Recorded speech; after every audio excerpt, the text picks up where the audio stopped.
Hi friends, ASR creations అటుకుల పాయసం ఎలా చేసుకోవాలో చూడండి.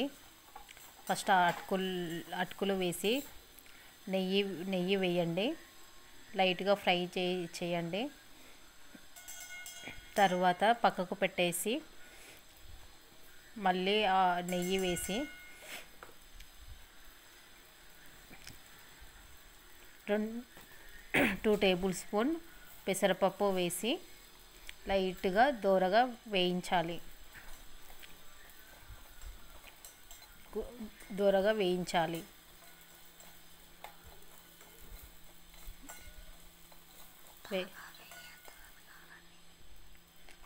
బాగా వేగాలి. వేగిన తర్వాత పక్కకు పెట్టేసి మళ్ళీ గిన్నెల్లో పాలు పోసి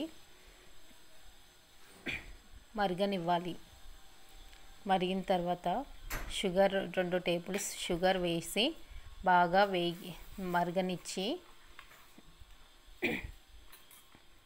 మరిగిన తర్వాత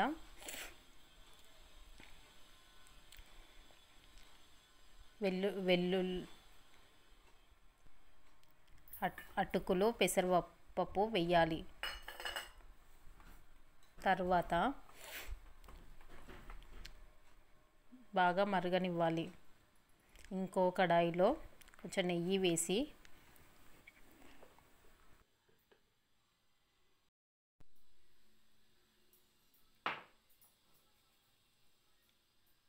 నెయ్యి వేయండి. బాదం పప్పులు వేసి లైట్గా వేయించాలి.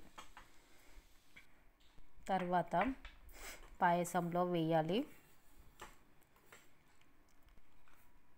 బాగా కలిపి ఇలాచి పొడి కూడా వేసి స్టవ్ ఆఫ్ చేసేయాలి.